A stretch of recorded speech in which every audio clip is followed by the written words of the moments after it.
뛰어난 통찰력과 감각을 지닌 시장 프로들은 오늘 같은 장 어느 쪽에 주목했을까요? 두 분의 이야기 들어보겠습니다. 손여로 HB투자그룹 팀장, 기동현 나인원 자산관리 대표입니다. 어서 오세요.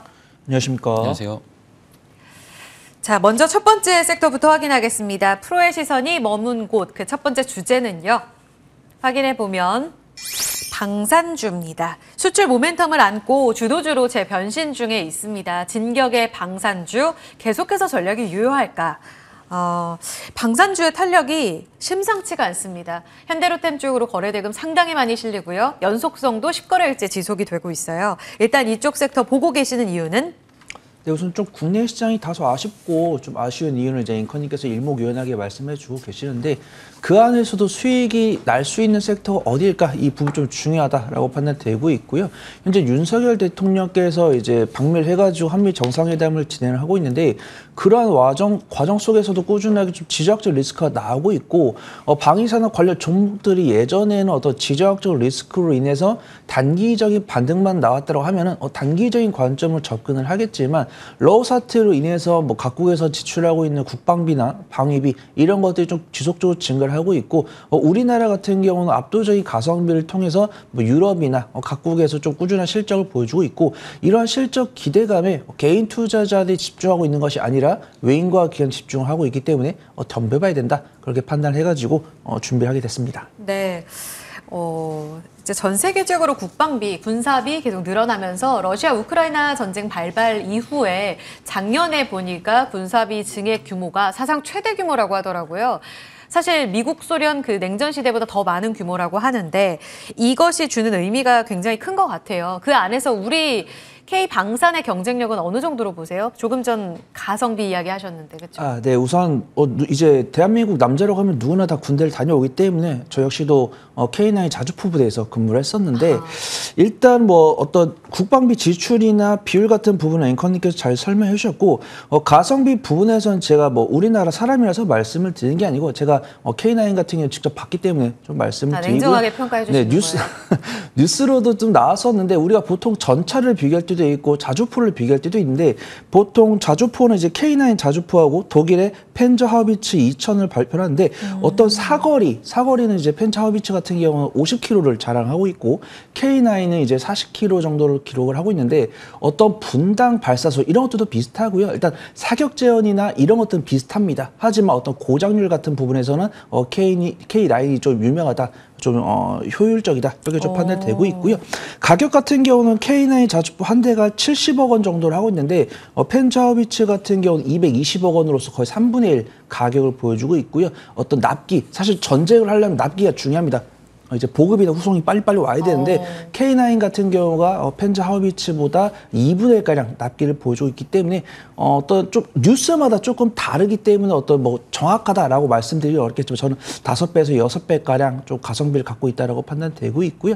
이러한 부분에서 어떤 뭐 하나 에어로스페이스나 현대 로템 같은 부분에서 꾸준하게 수주를 기록을 하고 있고 이런 실적 기대감에 외인과 기관이 매수세를 보여주고 있기 때문에 우리나라 방위산업에 대한 경쟁력은 상당하다. 그리고 좀 평가를 해볼 수 있겠습니다.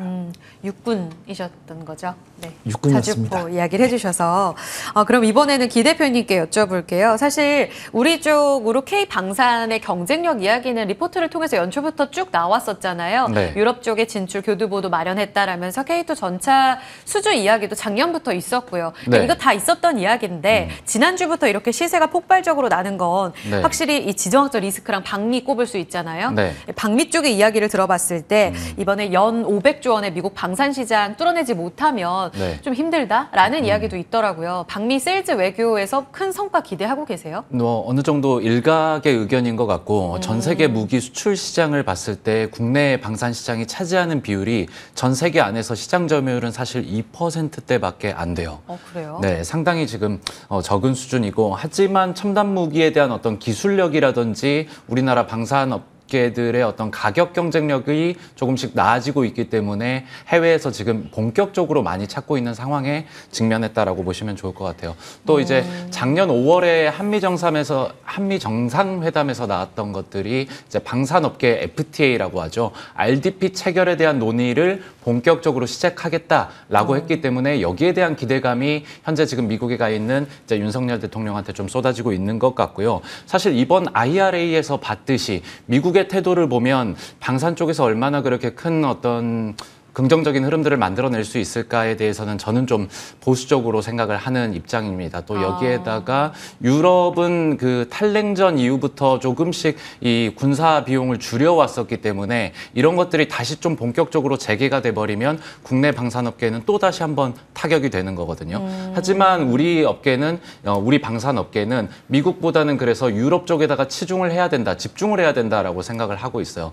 유럽은 탈냉전 이후부터 천천히 군사 비용이라든지 방산업계의 가동률이 계속 줄어왔습니다. 시장 파이 자체가 좀 줄어든 거죠. 여기에 틈새 시장을 저는 공략을 해야 된다라고 생각을 하고 있어요. 미국 외에도 유럽이라든지 중동, 호주 쪽으로 그 수주 잔고가 지속적으로 늘어나고 있기 때문에 이런 부분에 집중하는 게 훨씬 더 유리하다라고 생각을 하고 있고, 뭐 단기적으로 미국 쪽의 IRA의 태도를 봤을 때는 미국 시장에 500조 원을 뚫어내야만 우리가 본격적으로 수출길이 열리겠다라고 하기에는 조금 기대감이 너무 큰 것이 아닌가라고 생각을 하고 있는 편입니다. 그런 국리 축소 같은 트렌드는 사실 네. 시장 파이가 줄어드는 것 아니에요? 이쪽 겨냥하는 거 괜찮아요? 시장 파이가 줄어드는 게 맞다라고 사실상 생각하고 있었죠. 왜냐하면 유럽은 이제 전쟁 이후에 더 이상 러우 전쟁처럼 큰 전쟁이 생길 거라고 생각한 국가가 없었어요. 그래서 뭐 독일이라든지 영국, 프랑스 등이 대표적으로 이 군사 인원도 줄여버리고 국방비도 줄였었거든요. 네. 근데 하지만 러우 전쟁이 급하게 터져버리니까 유럽 쪽의 가동률이 낮았던 공장에서 수급이 잘 안 되는 거죠. 네. 그러니까 빨리 만들 수 있고 기술력이 있는 국내 방산업계가 주목을 받기 시작한 거예요. 네, 그렇게 보시면 좋을 것 같습니다. 그렇군요. 그쪽에는 경쟁력을 계속 키울 계기가 없었는데 그렇죠. 우리 쪽으로는 아무래도 지정적 리스크가 있었고 이쪽에서 경쟁력을 키워갔기 때문에 유럽 쪽 시장을 진격하게 좋다. 이 네. 말씀이신 거죠? 네. 알겠습니다. 반격하게 좋다. 그러면 손여루 팀장님 이번에는 종목 여쭤볼게요. 현대 로템이요. 대장 아닙니까? 지금 10거래일째 올라가면서 또 신고가입니다. 보니까 4분기 실적은 폴란드 K2 수출로 너무 서프라이즈했잖아요. 이 때문에 1분기 실적 자체는 조금 컨센보다 못 미칠 거다. 이런 이야기도 있어서 이런 실적 변동성은 없어요. 기대 모멘텀 더 남아있다고 보세요? 네, 우선 1분기에는 어떤 전차 매출 실적이 이제 전년 동기 대비해서 8,800% 증가했다는 뉴스가 나오면서 외국인과 기관들의 꾸준한 러브콜이 들어오고 있는데, 일단 전 중장기적으로는 긍정적으로 보고 있지만 단기적으로는 조금 트레이딩 관점으로 접근하셔야 되지 않을까 그렇게 판단되고 있습니다. 어떤 이제 주문이 8,800% 증가했지 올해 당장 이 8,800% 실적이 반영되는 것이 아니거든요. 이런 것들이 2년에서 3년에 걸쳐 나눠서 들어올 것이고 그에 따른 실적 반영 여부를 체크하면서 매매하시는데, 어떤 방위산업 관련 이제 현대 로템이 예전에는 업종 대비 저평가율이 또 있었는데 이런 컨센서스가 이제 실체화되다 보니까 이제 주가 수익률이 최저가 되고 있습니다. 근데 지금 업종퍼가 11.45인데 12개월 천연퍼가 22.18. 그러니까 2023년 연간 실적을 기준으로 했을 때는 이제 2배 영역에 갑니다. 근데 어떤 방산주랑 2차 전지랑 멀티플을 동일하게 줄 수 있을까? 일단 다른 방산주는 모르겠고 현대 로템은 본다고 하면은 매출액은 점진적으로 한 20% 30% 증가하는데 영업이익이 거의 한 180% 정도 나올 것으로 판단됩니다. 근데 뭐 그런 것들을 봐가지고 뭐 2차 전지 멀티플 3배 줬는데 현대 로템이 방산주가 아님에도 불구하고 2차 전지 소재처럼 실적이 180% 증가하니까 멀티플을 3배를 줄 수 있다? 이런 말을 드리기에는 너무 현대 로템이 좀 독보적이기 때문에 일단 외인과 기관이 사고 있기 때문에 제가 어떤 부정적인 말씀을 드리기보다는 일봉 차트로 봤을 때는 위아래 꼬리가 달려 있습니다. 하지만 외인과 기관 매수가 꾸준히 이어지기 때문에 우상향할 수 있습니다. 그래서 트레이딩 스킬이 있으신 분들 매매 가능하시고, 매매를 하시더라도 6개월, 뭐 1년 동안 모아가실 분은 투자 유효하시다라고 좀 말씀을 드리는데 나는 손절 못해, 나는 보유 종목으로 난 뭐 2주 안에 승부를 보고 싶어 라고 하시는 분들은 탑픽을 기다려 보시는 게 좋을 것 같습니다. 그러니까요. 로템이 탑픽이 아닐 것 같다라는 예측은 했어요. 탑픽은 어느 쪽인가요? 네, 제가 시청자분들께 소개를 해드릴 토픽은 일단 저는 사실 뭐 한일 단조도 괜찮고 퍼스텍도 괜찮고 이제 시청자분들 아시면 아시겠지만 저는 그나마 조금 빠르면서도 안정적인 수익을 드릴 수 있는 종목을 좀 많이 고르는데 일단 해당 종목들이 어떤 뭐 전투기 수주에 따라서 이미 15% 이상 상승세를 보여줬기 때문에 해당 종목들은 조금 눌림목에 좀 공략을 해보는 게 좋을 것 같다고 판단되고 있고요. 네. 그나마 우리가 알만한 거대한 방위산업주 중에서는 아직 덜 상승했으면서도 상승할 갭이 좀 룸이 남아있는 종목이 이 종목이 아닐까 그렇게 판단해 보도록 하겠습니다. 종목명은 LIG 넥스원이고요. 어떤 방산 물자 중에서도 정밀 타격을 중점으로 하고 있는 사업을 영위하고 있고 어떤 주요 매출처가 한국 정부이기 때문에 꾸준한 연간 실적 성장세를 보여줄 것으로 전망이 됩니다. NH투자증권에서 리포트가 나왔는데 역대 최대 수주 잔고를 보여주고 있기 때문에 중장기적인 성장이 전망이 되고 있고 어떤 자주포나 이런 부품을 만드는 게 아니고 그 자주포에 들어가는 그다음에 대공 미사일에 들어가는 정밀 타격 분야를 선도할 것으로 전망된다. 그래서 말씀을 드리도록 하겠습니다. 업종포가 88.18인데 현재포가 15.05이고요. 12개월 선행포가 11.28이기 때문에 현재도 저평가 매력도가 심한데 2023년 연간 실적 기준으로도 저평가 매력도가 이어질 것이다. 그렇게 좀 말씀을 드리고요. 일봉상으로도 최근에 뭐 한 2주 정도 주가를 봤을 때 조금 부담스럽다라고 판단되시겠지만 뭐 현대 로템이나 뭐 하나 에어로스페이스나 한국항공우주에 비해서는 아직 추가 상승할 여력이 남아있다. 그렇게 판단되고 있고요. 기관의 꾸준한 순매수가 유지되고 있기 때문에 하방 꽤 단단해 보인다. 그렇게 좀 말씀을 드려보도록 하겠습니다. 매수가는 제가 86,000원 말씀드리고요. 손절가는 81,000원, 1차 목표가는 10만 원 잡고 단기 수익 관점으로 지켜보시면 좋을 것 같습니다. 단기간에 67,000원대에서 85,000원을 돌파합니다. 하지만 81,000원 선 지켜낼 거로 보고 계시네요. 목표 주가는 10만 원으로 손절 라인은 81,000원으로 제시됐습니다. LIG 넥스원의 추가 강세 지켜보겠습니다. 네, 그럼 첫 번째 마무리 짓고요. 두 번째 프로의 시선이 머문 곳으로 넘어가 보겠습니다. 오전부터 강했던 쪽 바로 K 콘텐츠입니다. 넷플릭스가 계속 지속적으로 앞으로 4년 동안 돈을 푼다고 하네요. 영상 콘텐츠주 주가는 너무 바닥권에 있습니다. 일단은 기 대표님이 이쪽을 봐주셨어요. 장중 탄력이 너무 아쉬운데요. 시장 영향 때문이에요. 어떻게 보세요? 뭐 대부분 다 윗꼬리를 달려버려가지고 네. 조금 김이 빠진 느낌인데 어쨌든 넷플릭스의 투자 금액이 저는 상당히 파급력이 있는 규모다라고 생각을 하고 있고 중국 쪽의 어떤 리오프닝이 조금씩 한한령이 해제가 되면서 우리 영화 산업이라든지 미디어가 조금 기회를 본격적으로 벌 수 있지 않을까라는 생각에서 한번 가져와 봤습니다. 네, 그 금액적인 이야기를 하셨는데 네.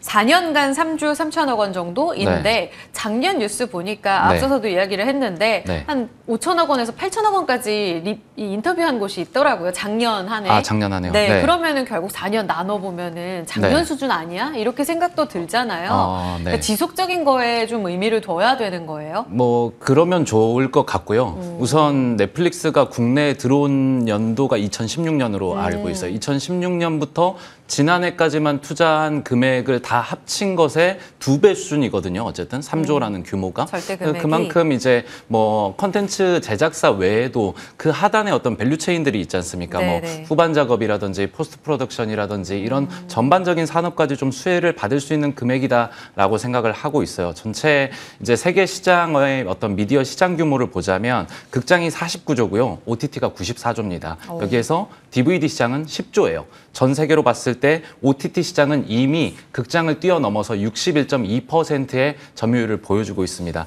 그만큼 OTT가 전 세계적으로 중요한 시장 규모를 갖고 있다는 거고 여기에서 넷플릭스가 국내에 투자한 금액의 2배 규모를 한번 넣겠다라는 건 이미 넷플릭스는 한번 돈맛을 본 거죠. 국내 OTT가 얼마나 가성비가 좋고 파급력이 좋은지를 이미 느낀 겁니다. 네. 오징어 게임에서도 봤다시피 넷플릭스가 대부분의 어떤 수익 구조를 갖고 있었기 때문에 네. 여기에 대한 어떤 시장 가치를 넷플릭스는 크게 평가를 했던 거고 대표적으로 국내 제작사들이 헐리우드랑 비교했을 때 제작 비용이 한 3분의 1 수준밖에 안 돼요. 하니까 굉장히 저렴한 가격으로 높은 부가가치를 낼 수 있기 때문에 주목을 하고 있고 앞서 말씀드린 것처럼 VFX 특수효과라든지 포스트 프로덕션이라든지 여러 미디어단의 산업들 전반적으로 긍정적인 흐름 줄 것이라고 기대합니다. 인풋 대비 아웃풋의 성과가 좋았었는데 여기서 투자 더 받아가면 네. 더 좋은 퀄리티의 콘텐츠가 나오지 않겠느냐라는 네. 해석도 가능하다는 거죠. 예, 예. 넷플릭스의 영향력은 그만큼 센 건 맞아요?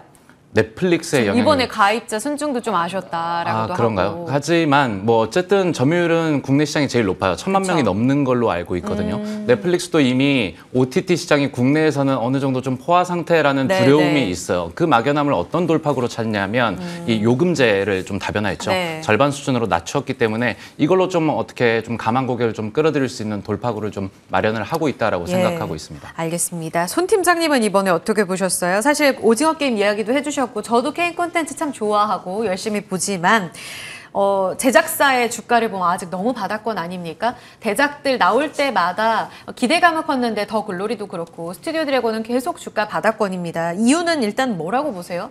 네, 우선 저도 컨텐츠 굉장히 좋아하고 2주 전에 저도 컨텐츠를 소개를 해드린 적이 있었습니다. 네. 근데 어떤 그 기대감이 좀 연속적으로 이어지지 못한 이유는 실적이 그에 받침되지 못했다라고 좀 말씀을 드리고요. 어떤 네. 오징어 게임의 뭐 관련주, 그다음에 우영우에 대한 관련주, 재벌집 막내 아들에 대한 관련주, 이런 관련주도 많이 찾아보셨을 건데 사실 흥행한 거에 비해서 실적이 좀 반영되지 않은 것이 아닌가 그렇게 좀 판단하고 있고요.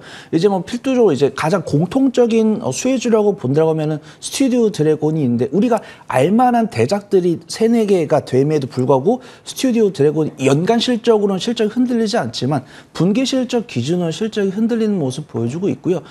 굳이 그들의 실적이 나오지 못한 이유를 찾으라고 한다면 저는 누누TV가 아닐까 그렇게 판단되고 있고요. 불법 콘텐츠. 누누TV가 불법 콘텐츠를 통해서 취한 이득이 거의 5조가량이 된다고 합니다. 근데 누누TV가 사라진다고 해서 누누TV가 불법으로 가져간 수익이 그들에게 배분되지도 않을 수도 있고 누누TV가 어떤 5조를 한 부분에서 그런 부분들이 스튜디오 드래곤의 실적이 반영된다고 했을 때도 뭐 외인과 기관이 살까 이런 부분들이 있지만 어떤 컨텐츠 관련 종목들의 실적이 반영되기 전까지는 그래도 애플에 대한 투자 뉴스, 넷플릭스에 대한 투자 뉴스가 나올 때는 단기적으로 움직이는 모습 보여주고 있으니까 일단 이런 긍정적인 모멘텀에 외인과 기관이 매수를 한다고 하면은 단기적인 관점으로 접근했다가 실적이 반영된다고 하면은 좀 트레이딩 관점을 끌어갈 수 있지 않을까? 저는 그렇게 생각을 하고 있습니다. 이번에도 단기 재료가 될 수 있지만 역시나 연속성은 실적에 달려있다 말씀해 주셨어요. 영화 쪽은 어떻게 보세요, 기 대표님? 오늘 쇼박스가 장중에 200일선 회복하더니 네. 결국 또 윗꼬리가 달렸고 CJ, CGV도 답답합니다. 네. 아까 리오프닝 이야기를 해주셨는데 중국에 네. 이 우리나라 영화관 열었다라는 이야기도 좀 뉴스를 통해 전해지더라고요. 네. 어떻게 이런 내용들 전혀 못 받고 있는 걸까요? 네, 거의 다 지금 제작사들이 음봉 전환한 종목들이 많거든요. 네네. 근데 그나마 영화주들 3개 정도는 나름 좀 선방을 해주고 있는 상황이에요. 그게 이제 중국 쪽에 국내 한국 영화가 이제 상영이 됐다라는 소식으로 어느 정도 받쳐주고 있는 것 같은데 이게 이제 2016년 이후 그 사드 이후에 한한령 이후부터 국내 영화가 중국에서는 거의 방영을 못했었기 때문에 해당 뉴스가 좀 주목을 받는 것 같고 사실 기사 내용이 어느 정도 조금 자극적으로 나온 것 같기도 해요. 실제로 그 영화관을 보면 이제 영진이가 한국문화원에다가 영화관을 이제 개봉을 했는데 영화관의 규모가 100석 규모입니다. 상당히 작고요. 거기에다가 2주에 한 번은 무료 상영을 하고 있어요. 그래서 이걸로 이제 영화사들이 중국에서 본격적으로 뭔가 수익을 낸다? 그렇죠. 그러기에는 너무나 조금 미비한 상황이고 본격적으로 영화사들이 중국에서 뭔가 수익을 개선을 해내려면 뭐 리오프닝이 뭐 제대로 돼야 되는 거고 한한령도 제대로 풀려야 되는 거고 정부 관계자들의 어떤 적극적인 노력이 있어져야 되는데 사실 이번에 이제 한국문화원에 개봉된 그 영화관 첫 개봉 날에도 네. 중국 그 정계에 관련된 인사는 한 분밖에 안 왔어요. 그만큼 아직까지도 한중 관계는 계속 경색이 되어 있다라는 거고 반대로 일본도 그 일중 관계가 좋은 상황은 아니지만 슬램덩크만 보셨더라도 지금 슬램덩크가 개봉 뒤에 거둬들인 수익이 한 400억이 넘어가고 있어요. 중국 쪽에서. 그만큼 일본 컨텐츠는 좀 잘 나가고 있는데 한국 컨텐츠는 아직까지는 좀 어렵겠다. 지금 이 정도 뉴스 가지고 영화주들의 어떤 추세적인 전환으로 보기에는 조금은 어렵다라고 판단합니다.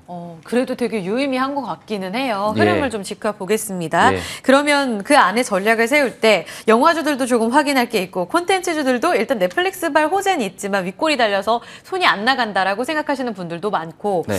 여러 가지 콘텐츠 안에서도 분야가 좀 다양하지 않습니까? 네. 좀 전략을 어떻게 짜고 계세요? 저는 IP가 가장 강력하다라고 생각을 하고 있습니다. 보통 컨텐츠 개별이 이제 주목을 받을 때는 네. IP를 보유하고 있는 제작사가 시세 분출이 나오는 거고 네. 여기에 이어가지고 웹툰주까지 좀 불이 같이 붙는 모습이었고요. 뭐 리오프닝이라든지 메타버스 쪽으로 미디어 컨텐츠가 주목을 받을 때는 영화 관련주라든지 시각 효과 아니면 기기까지도 좀 불이 번지는 모습들을 네. 경험을 하셨을 겁니다. 최근에 뭐 주가 자체가 변동성이 워낙 크기 때문에 좀 중요하게 보는 게 IP를 보유를 했느냐, 그리고 실적이 좀 꾸준하게 나오고 있는지, 개별적인 모멘텀은 컨텐츠는 어떤 것을 갖고 있는지 등의 조금 겹테마를 가지고 있는 종목으로 관심을 가져보시는 게 좀 안전하겠다라고 판단합니다. 탑픽은요?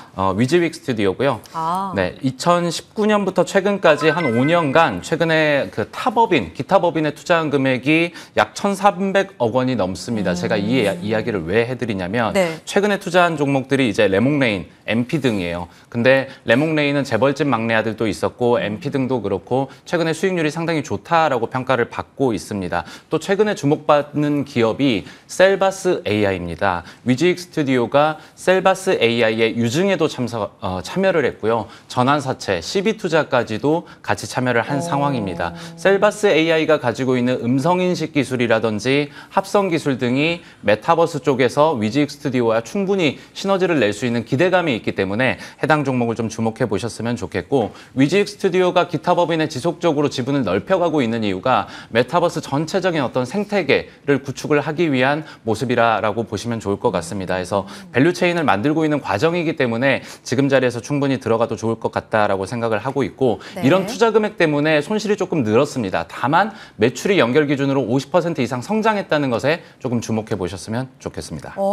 목표가 어느 정도까지 보세요? 매수가는 종가고요. 목표가 26,300원까지, 그리고 손절은 13,700원입니다. 사실 아까 경쟁력은 IP에 있다고 하셨지만 이쪽으로는 기술력이 있고 네. 메타버스 관련한 경쟁력을 키우고 있다에 포커스를 맞추신 거예요? 위즈윅은 IP는 없고 기술력은 있어요. 하지만 가지고 있는 회사들이 IP를 갖고 있습니다. 레몽레인이라든지 MP? 컨텐츠 회사들을 매수를 하고 있기 때문에 네. 이렇게 집중해 보시면 좋겠습니다. 알겠습니다. 지금 16,040원 상승폭 반납하다가 시장이 조금 살아나면서 낙폭 줄여가거든요. 이 영향받아가면서 위즈윅 스튜디오도 2%까지 상승합니다. 26,300원까지 볼 수 있는 위즈윅 스튜디오의 앞으로의 흐름들 주목해 보시기 바랍니다. 두 분과 함께 프로의 시선 함께했습니다. 손유로 팀장, 기동현 대표였습니다. 고맙습니다. 감사합니다.